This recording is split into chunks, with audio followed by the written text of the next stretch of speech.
Funny thing, but a few months ago, everyone in Milwaukee wanted Andy Haines out as hitting coach. And once the season ended, Haines was the only firing that Milwaukee management made. Good morning to you. Good Friday morning. I'm Dejan Kovacevic of DK Pittsburgh Sports. This is Daily Shot of Pirates. Comes your way bright and early every weekday if you're into football and or hockey. I also offer daily shots of Steelers and Penguins, where you found this. Marlins 3, Pirates 2 in 11 innings. The second consecutive game, this was yesterday in Miami, in which the Pirates blew an extra inning lead. Consecutive games, even by their uber creative standards for finding new ways to lose, these have been something special. And if that wasn't bad enough, by the time my plane lands later this morning in Denver, I fully expect to have news that Jack Suwinski will have been optioned back to the minors. Now, Suwinski has struggled. Not even 14 home runs over 2 months can mask an 0 for 28 slump, during which he walked only 4 times. That's a span of 10 games, and what's more ominous is that there really weren't any signs of his emerging. If he was going to run into one and hit another home run, that would have been fun. It might have lifted his spirits a little bit, but I don't think it was going to solve the problem. That said, this hitting coach has gotten mostly, not entirely, but mostly abysmal results this year. And I could point to the first 2 months of Brian Reynolds' season and how long it took him to get out of it. I could point to Brian Hayes still not coming up with any meaningful power, but I don't need to do that because the collective speaks much more loudly. And the collective, in this case, begins with lousy numbers with the Cubs, lousy numbers with the Brewers, both of whom, by the way, employed much better hitters than what there are here in Pittsburgh. And with the Pirates so far, his team has, and this is everybody together, a .290 on-base percentage that is the third worst in the majors, a .662 OPS, that's on-base plus slugging, that is the third worst, and the one that I'm sure drives everybody the most nuts, 839 strikeouts. That is the third most, and that averages out to 9.3 per game. I want to repeat this. They strike out, the Pirates do, 9.3 times in an average game. Yeah, hitting's down. Yeah, strikeouts are up. That's across the board. But how many times do I have to say third worst for it to sink in that this team underperforms even the talent that it's got? And wait. There is one thing that drives you even more nuts. I'm guessing at this, but I'll bet I'm right. All the strikes they just watch go by. This portion of Daily Shot of Pirates is brought to you by our friends at North Shore Tavern. That's directly across Federal Street from PNC Park. It's home of Steak on a Stone, an eating experience, underscoring the word experience. The steak is brought to you partially cooked on an 800-degree stone, and you do the rest. It's a ton of fun, it's a great meal, and it's a baseball atmosphere like no other in Pittsburgh. North Shore Tavern, right across Federal Street from PNC Park. In this game against the Marlins, and I'll remind for full context that it was 11 innings, the Pirates watched, you're going to think I'm making this up, 41 strikes go by. Watched 41 strikes. I understand the value of wearing down the other team's starting pitcher. I do. I understand that everyone benefits on the Pittsburgh side if it becomes a bullpen versus bullpen matchup. But that doesn't have to supplant having an aggressive mindset at the plate. In fact, it shouldn't. It should have you, once you develop and mature into having a confidence, a sense of awareness of the strike zone, to be that much more aggressive. Or if the other pitcher is just pumping strikes because they know you're going to stand there like a fool for the first 2 pitches no matter what, you're missing the best pitches to hit.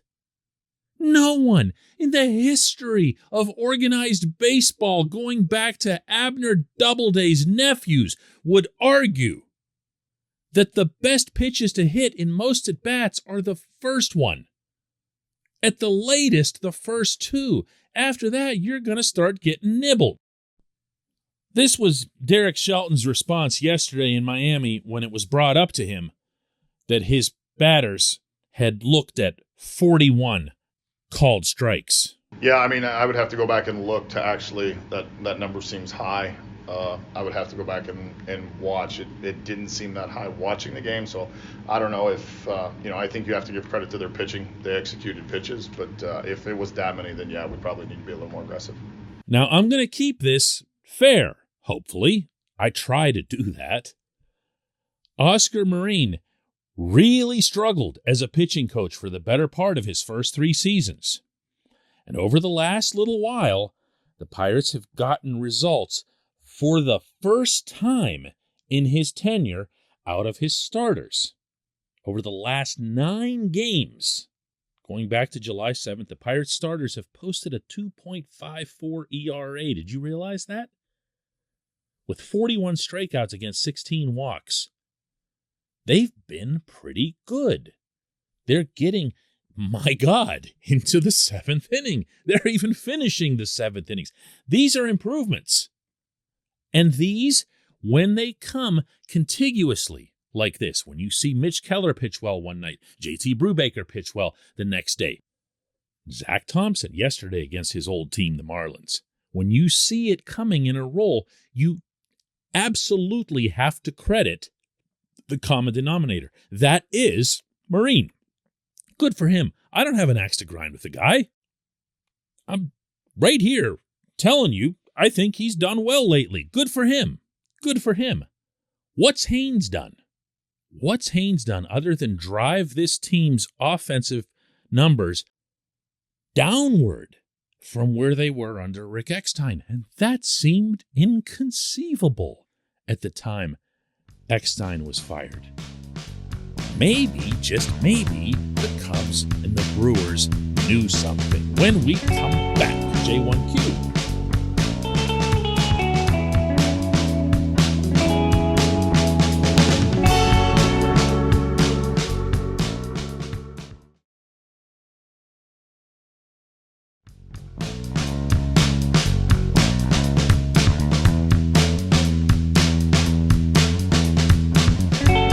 Today's J1Q comes from Jordan Block, who asks, why keep giving opportunities to Yoshi Tsutsugo and Josh Van Meter? I understand that the Pirates aren't in a position to make the playoffs, but they're still in 3rd place, and for a sense of pride in the development of the younger players, this is absurd. Jordan, you're being way too kind here, particularly as it relates to Yoshi. He's terrible. Okay? I mean, I don't know if there's a kinder word than terrible to describe his offensive production. But there is one thing worse than Yoshi having a 182 batting average, a 523 OPS, 2 homers, 15 RBIs, and 143 at-bats. And do you know what that one thing is? It's that Shelton and the Pirates continue to send him out there every bleeping day. And not only do they do that, they put him in the cleanup spot. That's clown shoes stuff, man. It just is. There's no way to rationalize that. There's no cause to have him at cleanup. If the goal is to make him feel more comfortable or more confident, because that's where he's always been, who cares? He's nobody. He's 30 years old. What he did last fall was cool. It was fun. I was in support of the 1-year, $4 million contract that he got with Pittsburgh. I was. I thought that was a fine risk to take. It didn't pan out. Past tense. So why yesterday, after seeing this much of him, did Shelton put him at cleanup? Well, he was asked about that in Miami as well. Yeah, I mean, I think as we continue to run out our lineup, we'll have to make that decision, and, we need to get him going. No. You don't need to get him going. He doesn't matter. He's not part of anything. Certainly not the future. I mean, it's at least encouraging to hear the manager speak candidly to the effect of, hey, we've got a decision to make, but that decision should have been in the past tense. That decision should have been not long after he came off that phony IL stint and kept doing the exact same things at the plate. Look, anytime something goes really wrong for a team, or really in any walk of life for a group of people, you look for things that are common denominators, but you also understand that there are multiple reasons. And in this case, meaning the Pirates overall, you've got a hitting coach who doesn't get results anywhere, and you've got some guys who genuinely can't hit. It is a mix. There is gray to be had here. But the worst thing you can do in this setting is nothing at all. And the only time the Pirates did get results this year from their offense was when they did change players. Not because they wanted to, but because these players, the Yoshis and the Van Meters, got hurt. Now, it sure would have been nice if when Suwinski came up and hit his 14 home runs, that there was a hitting coach in the house who could help him, drop the occasional single, shorten up a little bit, poke the ball into left field, right field. Instead, in Suwinski's last start, before his pending demotion 2 nights ago in Miami, he walked twice, and I'll bet he got all kinds of high fives for that back in the dugout. Yay. What are we doing here? What are we doing? Anyway, again, I'm flying to Denver. I'm covering the Pirates' whole series out there this weekend for DK Pittsburgh Sports. I hope you check out my written coverage on the site. In the event that you don't have a subscription, my goodness, let's take care of that. Send me an email. Send it to me personally at dk@dkpittsburghsports.com. Spell all that out, dk@dkpittsburghsports.com, and ask me what I'm talking about when I say that I'll give you a really, really, really good deal on a subscription. Thanks so much for listening, not just today, all week long, all season long. I don't know how you do it, and yes, we're back to saying stuff like that.